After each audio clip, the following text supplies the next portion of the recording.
I like champions.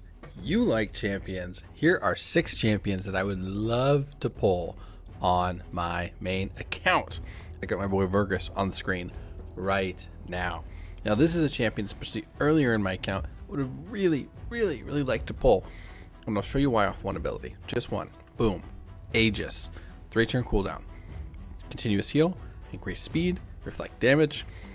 On target ally. 50% ally protect. 60% defense up. Look at the buff. Ally protect. Continuous. Yeah, this is crazy.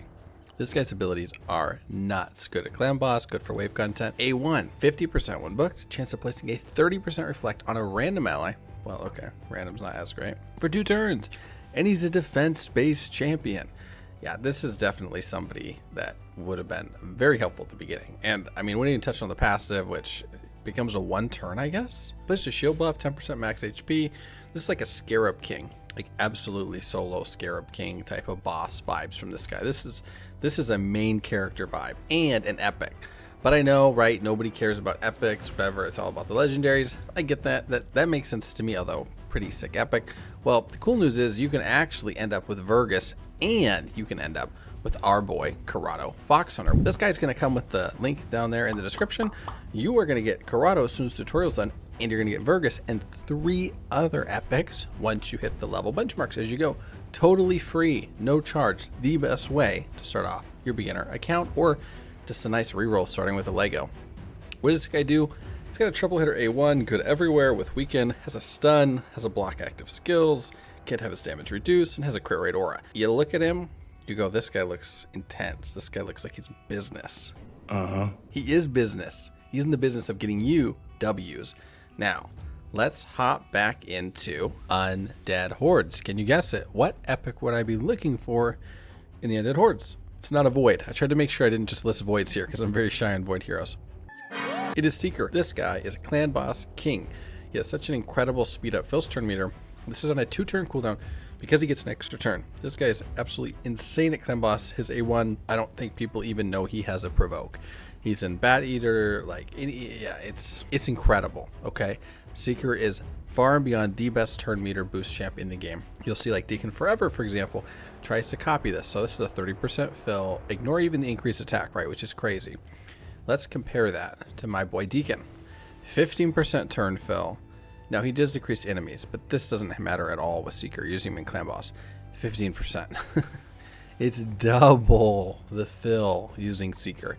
Yeah, far and beyond the best clan boss champ for getting really fast 2-to-1 or 3-to-1 comps even. The next champ that would be really nice and not for clan boss at all, and yes, it's a Void, I know, sue me, is gonna be Godseeker Aniri. This lady has an insane medic kit, and I say that as someone who doesn't have her. You know, I look with longing on and seeing her do like Sand Devil, you know, like actually insane. Has a passive that gets booked down to a 4-turn. Allies killed by a fatal hit basically puts a revive on buff on them. It usually has a revive that's a 4-turn cooldown as well. So passive revive, active revive. A1 heals the ally by 5% of their max XP. Now can't heal the champ though. Can't do it. Okay, you know, she can't do everything. Boom, A2, 3-turn cooldown, books to 35%. That's actually disgusting. Of their max HP.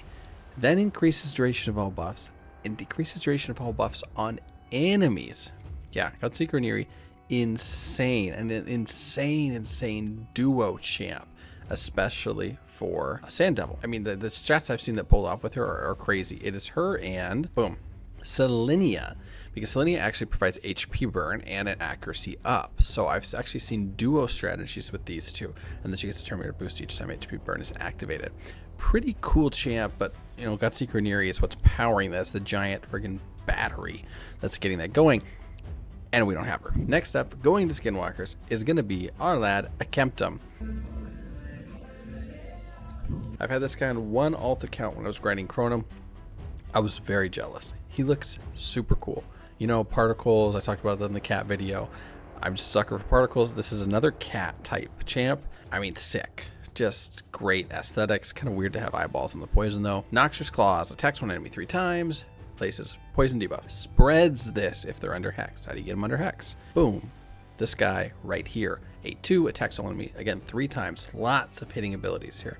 60% chance of increasing duration of any hex, which is crazy. If they're not under hex, each hit has a 60% chance of placing. So he opens up, puts a full hex out across everybody, effectively. Then he's going to go into his A1. He attacks one enemy 3 times. He's going to be placing poisons on that one enemy, and then they're going to be transferred across, which is nuts. And he's got this passive. 80% chance of inflicting damage from 1 poison debuff to enemies, so all the enemies, they're under hex debuff, whenever the allies receive damage from theirs. So basically, he does this absurd AoE poison, spreading it effectively, and then everybody takes damage. I've seen some incredible clears, even some faster level clears using this guy. And I mean, he's got an 18% aura. Like, come on. But, you know, we gotta stay out of voids here. It's gonna be cheating. Dwarves are next up. Who is a champion in the dwarves, in the epics, that I would really like to pull? Well, it's not actually Demitha. Yeah, okay, Demitha would be great, especially for Iron Twins. My Iron Twins is a joke. Terrible. She would be great, because Iron Twins ignores unkillable, but the block damage works. It's Cornelia. Cornelia is such a troll in Arena, actually. She's got an 18% speed aura. Some of her abilities are real weird. I won't read them slowly, because everyone will click off the video. You'll be like, oh, this is so boring, which is correct. But you should read the abilities if you think the champ is confusing, because that is correct. Blazes Asleep on an ally. Heals them by 50% of their max HP and fills their turn meter by 50% whenever it expires or gets removed. So if she puts this on an ally and they get hit, they wake up and they get 50% heal of max. Yeah. Oh, no.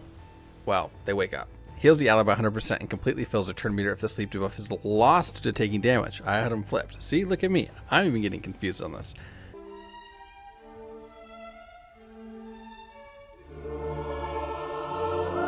Yeah, 100% max HP heal. I've run into this in Arena before. It was rough. 80% chance of placing a sleep debuff on all enemies. This books to 100%. And then, whenever they lose a sleep debuff, has a 50% chance of replacing with fear.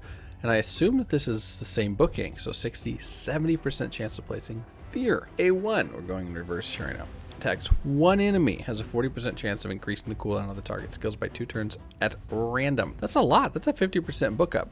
This is a surprisingly good sleeper champ. I'm not even sure about just Arena. You could probably use this in waves, although sleep is weird. You need a lot of single target champs. I wouldn't hate it though, and would be great actually at Sand Devil. Coming up into the Dark Elves, there's several here. Let's be real. There's several, and also, yeah, Fatalis Blade Master would be great, but not exactly an epic. You know, okay, fair.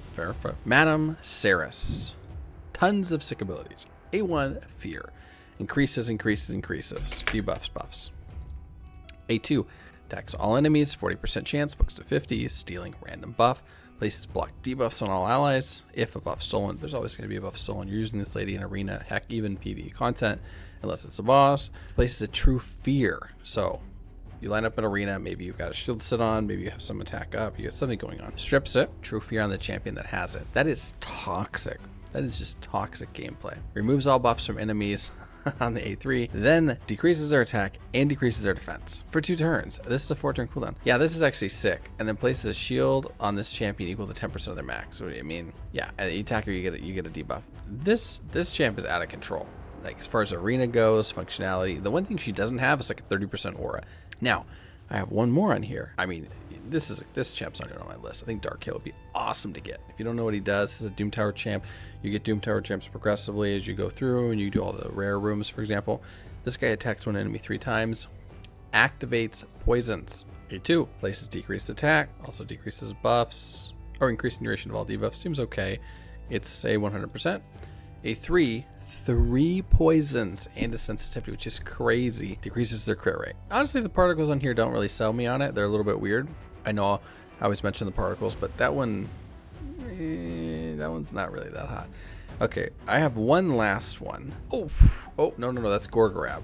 Why did I click Gorgorab? Oh, there we go. Wait, they look really similar, no? Okay, purple, white, kind of purple. It's opposite day for these guys. Apparently this is actually yellow. Okay, anyway. A1 decreases speed, nobody cares about that. A2, crit rate, defense, block debuffs. Why do I want Mausoleum Mage? I don't really need the block debuffs right now. This is a heal. It's a no revive, right? Yeah, just a heal. We want him for the A2 because if you have a Seer, she uses her big AoE nuke for giga damage if you have the crit rate. I don't right now. There's an online calculator for this. I looked at it and said even with defense down and weaken, I would still need like 12 buffs stripped. I don't have it. And yet that was even like 250% crit rate, I think. But if you have an account that can gear, she is by far, from the outside at least, the best wave clear, and also somewhat accessible as an epic, I guess, if you consider that accessible. This guy puts up 3 buffs on every single hero. So for all of the buffing and all of the needs that we have that way, this would be great. And he's on a 3-turn cooldown, so it's going to be cycling pretty dang quickly.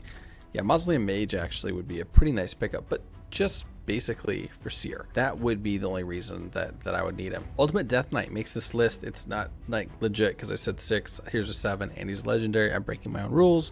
Don't sue me. He would be fun. I joined after you could get him. I mean, you can pull him, I guess.